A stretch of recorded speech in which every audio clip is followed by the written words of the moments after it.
네. 항상 백년화평과 운조커피 광고가 이렇게 연속적으로 나오면은 아침에 배가 더 고파지죠. 여러분들 이제 출출한데 아침에 좀 챙겨 먹기 귀찮다 하시는 분들은 운조커피에 이렇게 딱 이렇게 드립백이 있거든요. 그거랑 이제 백년화평 딱 가지고 있으면 그거 딱 백년화평 데워 가지고 따뜻한 커피 한 잔 먹으면 꿀조합입니다. 한번 드셔보시고 경험해 보시기 바랍니다. 자, 이번에는 글로벌 인터뷰 3프로TV 이코노미스트 김한진 박사 함께합니다. 박사님 어서 네, 오세요. 안녕하세요. 네, 반갑습니다. 자, 오늘 이야기를 나눠볼 주제가 총 세 가지인데 일단은 잭슨홀 미팅의 이제 파월 의장 발언의 속내도 이야기를 해봐야겠고 금리 인하가 이제 9월 달에 이제 확실하게 이제 예정이 돼 있잖아요. 물론 뭐 50bp다, 25bp다 여전히 뭐 8대2 정도로 얘기는 하지만 그 부분부터 시작해서 금리 인하를 정말 하게 되면은 자산 시장에는 과연 어떤 효과가 미쳐지게 될지까지 한번 쭉 파헤쳐 보도록 하겠습니다. 금리 인하 계획은 사실 우리가 연초부터 엄청나게 기대감을 네. 가지고 왔는데 그게 벌써 이렇게 흘러서 가을이 됐어요. 네. 이게 사실 금리 인하는 뭐 한 1년 전만 해도 더 네. 일찍 시작할 줄 알았죠. 그렇죠. 그런데 생각보다는 뭐 경기가 좋았고 네. 또 물가도 조금 천천히 떨어지는 그런 상황이었기 때문에 음. 연준이 이제 뭐 금리 인하를 하겠다라고 발표한 이유는 음. 물론 이제 1, 2, 3월 달에 그 물가가 조금 높았어요. 그래서 살짝 긴장을 했지만 4월부터는 전월비로 뚝뚝뚝뚝 떨어졌습니다. 네. 특히 근원 쪽이 많이 떨어져서 음. 지금 서비스 물가하고 주택 관련 뭐 임대료가 이제 조금은 이제 조금 남아 있는데 그것을 감안하더라도 지금쯤은 이제 이런 제약적인 수준의 금리를 정상으로 되돌려야 된다. 네. 금리 인하 정책은 원래 이제 한 세 가지 정도로 구분됩니다. 음. 좀 선제적이나 그러니까 보험성이나죠. 연준의 푸시라고 하는 이제 미리 선제적으로 경기 침체가 오기 전에 미리 인하함으로써 경기 침체를 방어 안 오게 하거나 네. 아니면 침체의 속도를 조금 늦추는 기울기를 늦추는 이제 그런 정책이 있고요. 또 한 가지는 이제 리세션 컷인데 대부분의 리세션 컷은 이머전시 컷으로 같이 이머전시 컷과 같이 옵니다. 그러니까 2008년 금융위기라든지 2000년 닷컴버블 붕괴라든지 이럴 네. 때는 경기가 어쨌든 뭐 트리거가 하나 있었죠. 버블이 터진다든지 아니면 뭐 큰 은행이 파산한다든지 그러면서 이제 바로 경기 침체가 오기 때문에 코로나도 마찬가지고요. 그래서 리세션 컷은 이제 경기 침체를 확인하면서 적극적으로 대응하는 이제 이머전시 컷은 거의 리세션 컷이었는데 그때는 이제 한 50bp씩 50bp를 처음 이제 인하하면서 긴급하게 대응하는 것이죠. 근데 이번에는 이제 사전적으로 선제적으로 대응하는 것이기 때문에 25bp가 유력한 것 같고요. 그리고 조금 지금 현재 왜 금리를 인하해야 되는지에 대한 설명을 지난 잭슨홀 미팅에서 파월 의장이 뭐 굉장히 강력한 어조로 얘기했습니다. 네. 저도 뭐 조금 귀를 의심할 정도로 네. 되게 어떤 구절이 가장 좀 우리가 의외였습니까? 그 어쨌든 스트롱한 네. 강한 노동 시장을 방어하기 위해서 지키기 위해서 뭐든지 하겠다. 뭐든지. 네. 뭐 별을 따다 주겠다. 그런 거 잘 지키기 어려운데. 꼬실 때는 뭐든지 무슨 말을 하겠다라는 게 못합니까? 굉장히 네.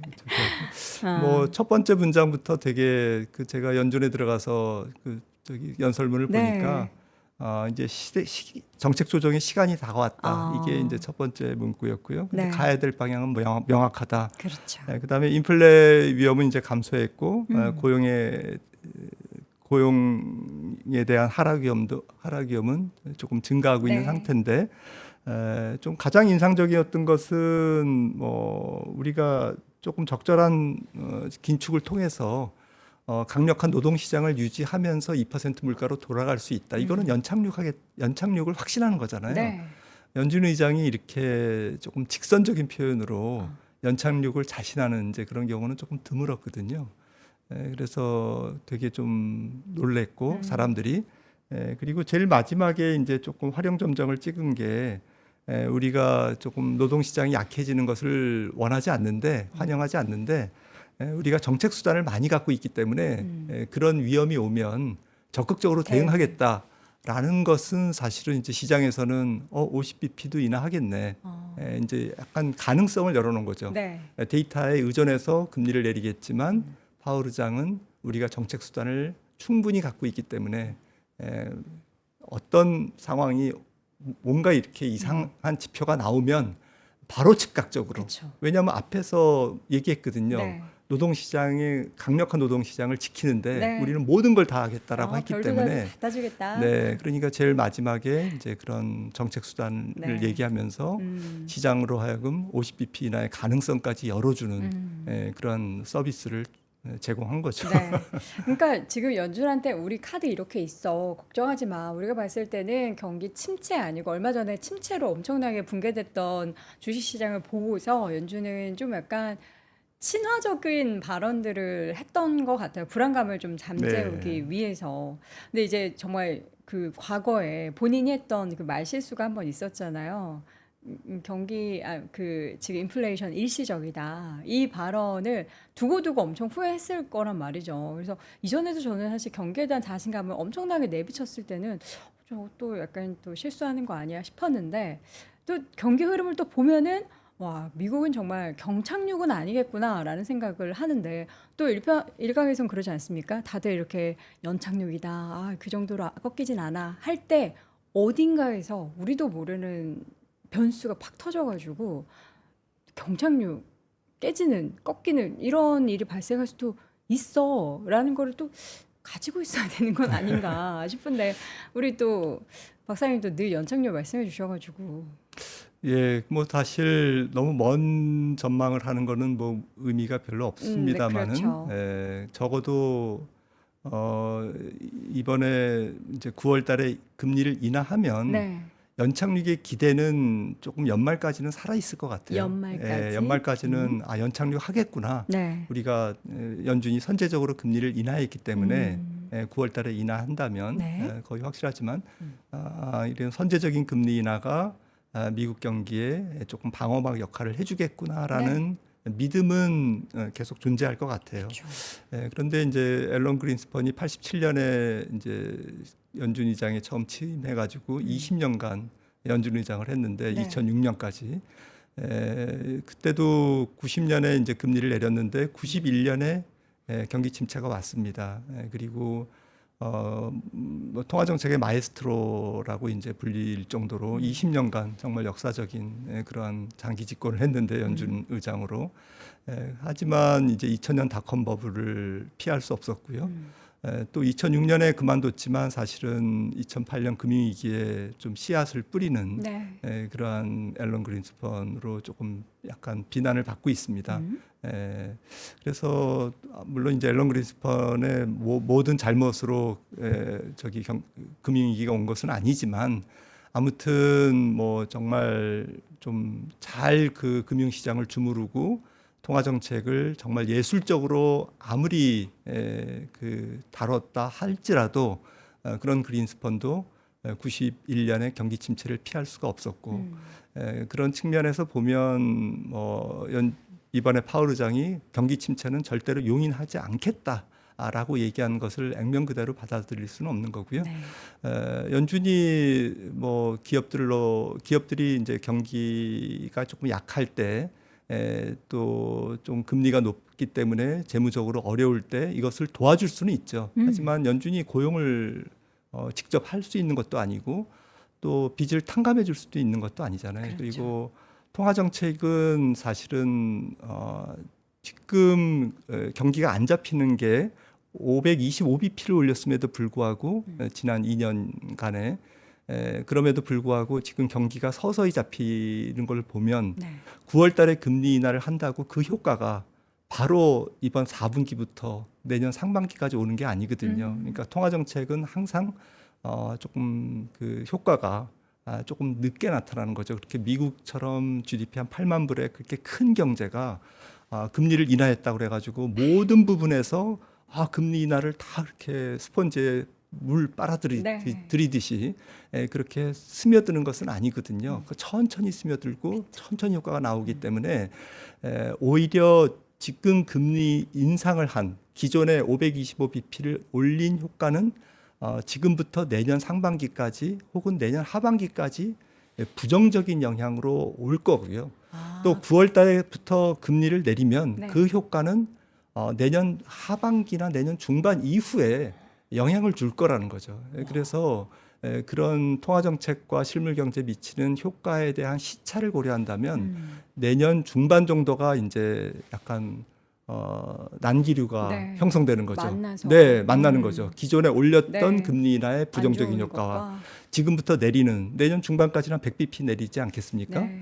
올해 2번, 내년 상반기에 2번이면 그러면 내년 이맘때쯤은 이렇게 난기류가 형성돼 가지고 경기가 굉장히 복잡하게 줄다리기를 할 겁니다. 힘겨루기를 할 겁니다. 고민할 수밖에 그래서 없는 구간이네요. 정작 경기의 방향성, 경기가 조금 어떻게 움직일 건지에 대한 그런 판단은 내년 한 3월 달, 한 2분기 정도에 다시 판단하는 게 맞을 것 같고요.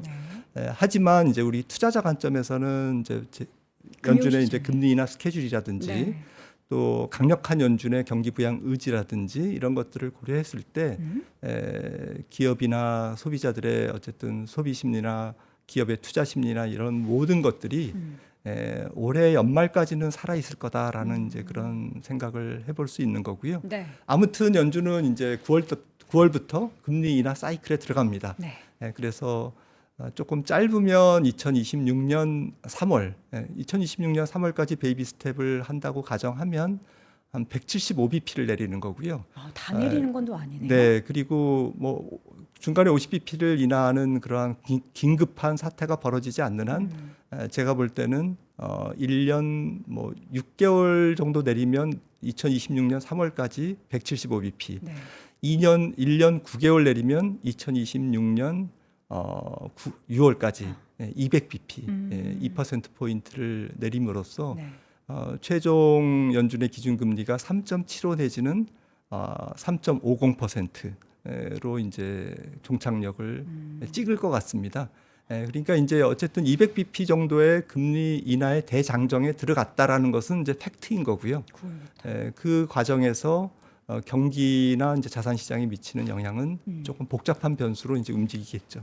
그러면 일단은 그 코로나 이전의 금리 수준으로는 돌아가지는 않은 것에 대해서는 우리는 1차적으로 생각을 해야 되는 거고 올렸던 거를 다 그대로 원상복구시키는 거는 아니잖아요. 맞습니다. 네. 이 부분이 중요한 건데요. 투자자분들이 결국에는 이제 옛날에 2012년부터 19년까지 네. 코로나 전까지의 초저금리 시대로 돌아갈 수 없다라는 이제 그러한 측면을 저는 이제 강력하게 주장을 하고 있는데요. 네. 2014년부터 19년까지 4개국 뭐 영란은행이라든지 뭐 BOJ라든지 ECB라든지 이렇게 4개국의 평균 기준금리가 0.6%였어요. 그런데 지금 월드뱅크가 예상한 바로는 아마 4.0%까지밖에 못 내려갈 거다. 네. 연준은 아까 말씀드렸듯이 한 3.75나 3.5까지 내려간다라고 말씀을 드렸는데 네. 다른 나라도 마찬가지라는 거죠. 그러니까 앞으로 한 2, 3년의 세계 경제는 성장률은 과거보다 조금 낮고 물가 상승률은 과거보다 조금 높은 스태그플레이션은 아니지만 스태그플레이션 성향의 경기 스타일을 갖고 전개가 될 거다라고 저는 보고 있고 그 이유는 그동안 돈을 많이 풀었다.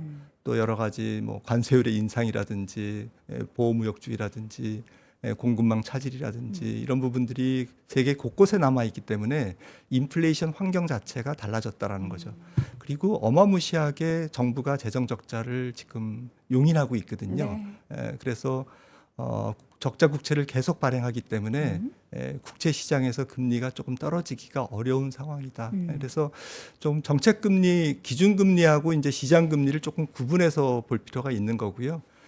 정책 금리가 떨어져도 기준금리가 떨어져도 시장 금리, 우리가 보는 10년물 국채 금리라든지 이런 시장 금리가 많이 안 떨어질 거라고 저는 주장을 하고 있는데 만약에 이제 그렇게 전개가 되면 경기에 대한 연준의 금리 인하의 효과는 조금 반감될 것 같습니다. 저희가 지금 우리 박사님께서 준비해 주신 자료를 한번 좀 보겠습니다. 연준의 금리 인하 또 향후 경기 시나리오를 이렇게 차트로 그려 주셨는데 선제적 금리 인하와 실기한 금리 인하 요 차이는 지금 뭐 25bp 뭐 50bp 얘기인가요? 아니면 시기적인 얘기인가요? 네, 이게 뭐 그냥 개념적으로 네네. 본 거고요. 밑에는 X축은 이제 그 날짜를 네. 연도를 표시한 건데 이제 9월부터 선제적 금리 인하를 할 경우에 경기는 버틸 거다. 이제 저는 이제 그렇게 보고 있는 거고요. 이제 그걸 그린 거고 이 선제적 금리 인하의 효과가 나타나는 것은 내년 말씀드렸듯이 내년 한 중후반 이후가 될 거다. 2025년 6월 이후가 될 거다라고 이제 보고 있는 거고요. 그럼에도 불구하고 기준금리 인하가 경기 침체, 경기 둔화 자체를 그걸 막을 수는 없을 거다라는 거죠. 말씀드렸듯이 기준금리가 뭐 만병통치약은 아니거든요. 네. 그러니까 그 기준금리를 내렸다고 해서 그게 먹혀 들어가는 경제 부문도 있지만 전혀 작동을 하지 않는 그런 부분도 있거든요. 재고 출하라든지 또 구경제라든지 또 고용시장이라든지 이런 부분들이 다 완벽하게 금리를 인하하면 네. 기계적으로 그 효과를 보는 것은 아니다라는 것이죠. 그런 측면에서 제롬 파월의 조금 너무 자신감 넘치는 그 말을 우리가 액면 그대로 믿을 수는 없는 거고요. 그래서 저는 짧고 가벼운 경기 침체가 오는데 네. 만약에 실기한다면 이게 제약적 금리 수준 아닙니까 지금이? 그렇죠. 그런데 이거를 뭐 내년 3월에 이제 첫 금리 인하를 한다 이렇게 되면 이거는 이제 훨씬 더 낮은 경기를 우리가 경험하게 되는 거죠. 그리고 경기가 여기서는 선제적 금리 인하에서는 여기서 멈출 텐데 예를 들자면 2025년 연말 정도에는 이제 짧고 가벼운 경기 침체로 마무리할 거를 네. 만약에 이제 뒤늦게 금리 인하를 했다면 후년 뭐 한 상반기 정도나 가야 이제 경기가 겨우 멈추고 또 경기에 약간 그 커렉션 기간이 있거든요. 네. 바로 회복되는 게 아니고 회복될 둥 말 둥 이런 이제 조금 이륙 단계가 있는데 그런 경기 침체를 벗어나서 새로운 경기 확장으로 회복으로 넘어가는 그러한 과도기 국면이 훨씬 더 길 거라는 거죠. 만약에 금리 인하를 실기했을 때는. 그래서 이런 것들은 뭐 연준이 개량적으로도 많이 분석을 했습니다. 네. 그래서 이론이 좀 뒷받침돼 있고요. 그런 측면에서 선제적 금리 인하는 환영할 만하다라는 거죠. 하지만 이러한 경기 침체 자체를 막을 수는 없는 거고 이러한 실기한 금리 인하에 비해서는 확실한 효과가 있다라는 것을 부정할 필요는 없다라는 거죠. 그래서 금리 인하 스케줄이 이제 5.50에서 이렇게 페드 펀드 레이트 상단 기준으로 이렇게 내려가서 네. 말씀드렸듯이 한 2026년 후년 3월이나 9월에 이제 6월에 마무리를 짓고 그리고 2027년 정도까지 초반까지 조금 동결을 했다가 2027년 상반기 중에 이제 금리 인상 사이클로 다시 되돌아가는 그런 사이클을 보일 것 같습니다. 네. 자, 지금 이제 금리 인하가 어쨌든 9월에 단행될 것으로 우리는 모두 예상을 하고 있고 그 금리 인하의 폭도 25bp로 대부분은 생각을 하고 있습니다. 이 가운데 뭐 사실 뭐 8월에서 9월 FOMC 사이에 정말 큰 변수만 없다면 25bp 인하 정도를 생각을 해야 되는데 그렇게 되면은 이제 우리가 생각할 때 앞서서 이제 차트도 보여주셨는데 이렇게 선제적 금리 인하를 하게 되면 우리가 생각하는 이제 마일드한 경기 침체 정도로만 여기고 우리는 뭐 금융시장에 대한 대응을 계속해서 고려를 하면 되는 거겠죠. 뭐 이렇게 된다고 뭐 더 좀 최악의 상황에 대한 대비도 어떻게 좀 일부 해야 되는 건지. 네, 뭐 상황을 우리도 뭐 계속 봐야죠. 들어오는 데이터를 보고 그렇죠. 판단을 해야 되는데 네. 지금 곳곳에 이제 조금 뭐 약간 지뢰는 있습니다. 가장 큰 지뢰라고 그럴까 이런 거는 이제 소비자 신용 쪽이 조금 안 좋아지고 있죠. 그러니까 경기 침체가 조금 빨리 온다면 아마도 가계 신용이 조금 안 좋아져서 이게 이제 경기 침체 임계점이라고 저는 생각을 하는데요. 지금 현재 이제 미국 소비자 신용의 장기 연체율이 지금 2023년 EQ만 해도 5.7이었는데 지금 7.2까지 올라왔고요. 30일 연체율은 지금 9.1%까지 올라왔습니다. 굉장히 높게 올라와 있고요. 그래서 조금 지난번 경기 침체를 고려했을 때 네. 그렇게 거리가 많이 안 남았다라는 것이 이제 조금 문제고요. 우려하고 있는 상업용 부동산 관련 대출 연체율은 아직까지는 괜찮습니다. 그리고 아마 금리 인하의 효과를 누릴 겁니다. 네. 그래서 주택 시장이라든지 이런 부분들은 좀 누릴 거기 때문에 소비자 신용이 조금 더 문제다라는 측면에서 조금 이쪽 부분을 조금 예의주시해서 봐야 되는 거고요. 보통 이제 금리를 내리면 제가 방송에서 여러 번 강조를 드렸지만 경기가 안 좋아집니다. 안 좋아지니까 또 금리를 내리는 거고요. 희한하게 금리를 올릴 때 경기가 좋고 금리를 내릴 때는 경기 침체가 조금 더 이렇게 다가오는 이제 그러한 흐름을 볼 수 있는데요. 네. 이 차트를 보시면은 이제 실업률과 연준의 기준금리의 관계인데 실업률은 왼쪽 축으로 역축입니다. 지금 파란색 선이 내려가면 실업률이 올라가는 건데 금리를 내릴 때 올라가잖아요. 예외 없고 그리고 음영돼 있는 부분이 이제 경기 침체 기간이거든요. 네. 그러니까 지금도 내려가고 있잖아요. 내려가고 있는데 다만 아직까지 우려할 필요 없을 정도의 강력한 노동 수요를 갖고 있기 때문에 조금 안심할 수 있다라는 것이지 내려오는 것은 팩트거든요. 그래서 이게 조금 빨리 내려오면 경기 침체가 좀 빨리 올 수도 있는 거죠. 근데 과거에 이제 금리를 인하했을 때 주가 모양이 대체로는 이제 인슈어런스 컷보다는 조금 리세션 컷이었어요. 그냥 긴박하게 그쵸. 50bp 인하하면서 시작하는 이제 그런 부분이었기 때문에 유일하게 최근에 참고할 수 있는 게 2019년에서 20년입니다. 이때는 연준이 금리를 내리면서 이게 빨간색 선인데 금리가 네. 금리를 내리면서 주가가 계속 올랐어요. 그러니까 예전에 2000년, 2008년 이런 경우는 주가 같이 내려왔죠. 주가가 이제 뭔가가 터졌으니까요. 깨지면서 네, 내려가는. 그러니까 이제 금리 인하가 전혀 도움이 안 되는 거고요.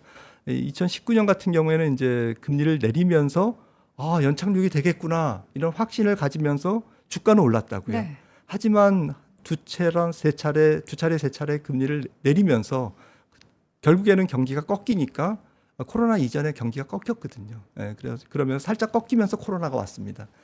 그래서 주가는 이제 미리 좀 어쨌든 올랐다가 꺾인 그런 상황인 거죠. 자, 지금 시점은 과거 이제 금리 인하기와는 조금 결이 다르긴 합니다. 그리고 이번에 25bp 인하라는 게 뭔가가 이제 안 좋아서라기보다는 이제 뭔가 밸런스를 좀 이렇게 맞춰가면서 차츰차츰 이렇게 한 발 한 발 내딛고 있는 상황이라서 그러면 과거에 이제 보여주셨던 차트처럼 금융시장에 미치는 영향도 다르다라고 보면은 우리 항상 걱정하는 게 우리가 금리 인하를 기다리는 게 마냥 좋은 건 아니다. 왜냐하면 과거에는 이렇게 금리 인하를 하게 되면 주식 시장이 꺾였다라고 했잖아요. 그리고 이번에는 보여주신 것처럼 주식 시장이 꺾이지 않고 뭐 올라가면 더 좋고요. 네, 그런 움직임이 보일까요? 기업 실적만 조금 뭐 도와준다면 네. 뭐 지금 엔비디아 실적을 앞두고 있지만 그렇죠. 하루 앞두고 있지만 네. 기업 실적만 2Q에 이어서 3Q, 4Q까지 만약에 유지한다면 시장은 다시 또 추가 과열 상태로 올라갈 수 있겠죠. 오. 그리고 아마 주식시장이 무너진다면 자체의 높은 밸류에이션 때문에 무너질 겁니다. 네. 그리고 우연치 않게 그 높은 밸류에이션 때문에 무너지는 시점은 경기 침체의 한 6개월 전이 아닐까. 나중에 이제 복귀해 보면 과거에도 이제 그랬거든요. 네. 그래서 정작 중요한 거는 지금 기업 실적, 그러니까 연준, 경기 이 부분은 올 연말까지는 괜찮아요. 중립이에요. 그러니까 기업 실적만 뒷받침되고 그 다음에 너무 이제 주가가 M7 중심으로 추가 과열 상태에 빠지지 않는다면 네. 시장은 좀 버틸 수 있죠. 한 두 차례 금리 인하하는 시점, 네. 그러니까 2번 정도 금리 인하는 시점, 올 저는 연말이라고 생각하는데 네. 12월 네. 정도까지는 주가가 버틸 수도 있겠구나라고 생각을 합니다. 네. 버틴다라는 표현이 왜 이렇게 저는 아쉽죠? 네. 그러니까 버틴다라는 게 사실 대단한 건데 사실 네. 그동안 많이 올라오기도 했고 그렇죠. 최근에 출렁이면서 회복도 정말 빠르게 해서 강한 건데 이 투자자분들의 마음은 늘 미국 주식이나 뭐 이런 국내 주식은 좀 아쉬우니까 우상향하기를 바라는데 지금 어쨌든 큰 변화가 생기는 거예요. 금리가 저는 달라지는. 뭐 주식시장에 대해서 한 가지만 말씀드리면 네. 시간이 없으니까 조금 인식의 전환이 있어야 될 것 같아요. 인식의 전환. 정말 엔비디아가 주식이라는 것의 표본을 보여준 거잖아요. 그렇죠. 이렇게 투자하면 1년에 더블은 기본이야. 라는 그 인식을 잘못 심어준 거예요. 이거는 맞아요. 굉장히 이례적인 겁니다. 그렇죠. 예, 그래서 금리가 지금 4%잖아요. 4%가 좀 안 되잖아요. 네. 그러면 주식으로 얻을 수 있는 기대 수익률이 10%면 굉장히 훌륭한 겁니다. 그렇죠. 배당을 포함해서. 네. 그런 측면에서는 지금 빨리 눈높이를 낮추고 지금 이례적으로 높은 수익률에 매몰되면 결국에는 약세장이 왔을 때 굉장히 당황합니다. 대응을 못 하거든요. 그렇죠. 그래서 오늘 말씀 좀 정리해 드리면 연준 파월 의장이 얘기했던 액면 그대로 경기 침체가 안 올 거다라는 것은 믿지 말자. 네. 그거는 약간 거짓말에 가깝다. 거짓말. 네, 마에스트로 그린 앨런 스펀도 이룩하지 못한 네. 것인 거죠. 그리고 경기는 연준이 좌지우지할 수 없는 부분도 굉장히 많다. 네. 다만 선제적 금리 인하를 했기 때문에 시간적 여유를 조금 벌어놓은 부분 정도로 그리고 이해를 하셔야 된다. 미뤄뒀다. 그리고 부드러운 경기 침체가 올 것 같다. 선제적 금리 인하로 인해서 그거는 긍정적이다. 하지만 금리 인하를 했다고 해서 네. 그것이 전부 이유가 돼가지고 앞으로도 강세장이 계속될 거다. 그거는 조금 좀 신중한 판단이 필요할 것 같습니다. 이게 차라리 주식도 확 꺾이고 나서 급반등하는 게 속 시원하지. 지지부진 언제 올라가는지 바닥이 어딘지 모르는 이게 더 사실 답답하잖아요. 그럼 경기 같은 경우에는 경기 침체가 마일드하다, 연착륙이다. 그럼 이거는 어떻게 우리가 받아들이고 해야 될지 이것도 주식처럼 좀 이렇게 정말 심리적으로 더 힘들 것 같은데요. 저는 막상 그 구간에 들어서면은 네, 물론 이제 그 들어가기 전에 불확실성이 주식시장에는 굉장히 부담이고 투자 심리도 억누르겠죠. 네. 다가오는 경기 침체의 모습을 지나고 나서 보면 확실하고 너무 쉽지만 경기 침체를 앞두고 있는 상태에서는 그 불확실성이 정말 싫거든요. 그런 측면에서 그 경기의 약간 둔화 국면, 네. 둔화 국면에 조금 더 둔화 국면이 진전되면 이제 침체로 갈 수 있다라는 불안감. 네. 이 불안감이 이제 근데 주가는 굉장히 밸류에이션이 높아서 굉장히 불안해. 네. 그런 상태에서는 주가가 과도한 반응을 보일 수 있는 거죠. 과도한 네, 반응. 지난 8월 5일 반응이 이제 그러한 예고편이라고 저는 생각을 합니다. 네. 근데 여기에다가 이제 금리 인하가 효과가 별로 없네. 그리고 경기 침체가 바로 지금 이제 곧 오겠네. 이런 불안 심리가 두 개가 겹치면 연준의 통화 정책의 약간 무력함, 그다음에 경기 침체에 대한 알 수 없는 두려움, 이 두 개가 겹치면서 높은 밸류에이션을 감당할 수 없겠네라는 투자 심리가 이제 냉각적으로 돌변하는 시점이 있을 거거든요. 그 시점은 이제 약간 지뢰밭인 거죠. 네. 그 시점은 이제 그때 가서 조금 지혜롭게 피해야 되는 거고요. 지금부터 너무 걱정할 필요는 없을 것 같습니다. 그런 걸 너무 비관적인 스탠스로 좀 시장을 보면 또 강세장을 또 놓치게 되는. 네, 누리지 못하는데 지금은 경기가 레이트 사이클이기 때문에 정말 너무 이제 안일하게 대응하면 지금은 아니다. 네. 지금부터는 이제 조금 안일하게 대응하기보다는 다가오는 경기 둔화, 알 수 없는 경기에 대한 불확실성, 높은 밸류에이션 이런 조합을 좀 고려해서 조금 차분하게 대응하시고 조금 섹터별, 종목별로 대응하시는 게 가장 현명할 것 같아요. 얼마 전에 그 우리 김한지 박사님도 지금 말씀해 주셨고 그 워런 버핏 옹께서 과거에 한 차례 엄청나게 2008년이었나요? 금융위기가 닥쳤을 때 그때 이제 뉴욕타임즈에 보낸 서한을 제가 기사를 통해서 보게 됐어요. 근데 거기 내용에 나는 주식 투자를 할 때 뭐 미래에 대한 경기를 예측하면서 주식 투자를 하지 않는다. 단순히 기업의 펀더멘털이나 이 기업에 대한 내용만 보고 투자를 한다라고 하는데 근데 또 생각해 보면은 이 기업의 펀더멘탈, 그러니까 기업의 실적이 경기가 좋고 안 좋고에 따라서도 분명히 큰 영향을 미치지 않습니까? 아무리 좋은 기업도 경기가 꺾이면은 영향을 받을 수밖에 없는데 그러면은 매크로 변수를 우리가 아예 안 볼 수도 없는 거잖아요. 네, 그래서 매크로 변수를 보는 거죠. 네. 예, 전체적인 경기와 기업 실적의 상관관계가 높기 때문에 그래서 아마 기업 실적이 올해가 조금 모멘텀 측면에서는 기대치 대비 조금 현실에 우리가 받아보는 성적표가 조금 그런 센티먼트, 모멘텀이 올해가 조금 가장 높은 해가 될 가능성이 높은 거죠. 내년도에는 아무래도 경기가 조금 레벨이 낮아지면 올해 미국 경제 성장률이 한 2.6%로 추정이 되는데 내년도에는 제가 볼 때는 한 1.7%로 낮아질 거거든요. 근데 1.7%가 결코 낮은 성장률이 아닙니다. 네. 미국 경제 성장률, 추세 성장률이 1.8이기 때문에 하지만 2.6에서 1.7로 내려가면 굉장히 체감적으로는 경기가 조금 안 좋아지는 그런 국면으로 우리가 인식할 수밖에 없는 거고 기업 실적도 그 정도의 분위기로 내년도에는 조금 낮아질 거라는 거죠. 네. 자, 어쨌든 우리는 경기 침체를 염두해 둬야 하고요. 거기에서는 뭐 어떤 변수가 또 중간에 도사리게 될지 모르기 때문에 매일매일 뭐 체크하는 수밖에 없을 것 같습니다. 근데 결국에는 우리가 지금 경험했었던 그 수익률 대비해서 내년 시장을 바라볼 때는 우리가 생각하는 기대 수익률을 좀 낮춰야 된다라는 점은 다들 똑같은 뷰를 제시해 주시고 계신 것 같습니다. 자, 오늘 글로벌 인터뷰 시간 3프로TV 이코노미스트 김한진 박사 모시고 이야기 나눠봤습니다. 박사님 고맙습니다. 감사합니다. 자, 수요일 월스트리트 모닝 브리핑 함께 하셨습니다. 내일은 드디어 D-Day, 엔비디아 실적 발표 내용을 저희가 이 시간을 통해서 전달 드릴 예정입니다. 자, 과연 어떻게 될지는 내일 뚜껑 같이 한번 열어보도록 하겠습니다. 저는 내일 오전 6시에 다시 돌아올게요. 여러분, 오늘도 고맙습니다. 박근영, 이선영, 사경인, 염승환, 투자 마스터들의 세심한 케어로 건강한 투자 습관을 만드세요. 3프로 멤버십, 3프로 앱에서 확인하세요.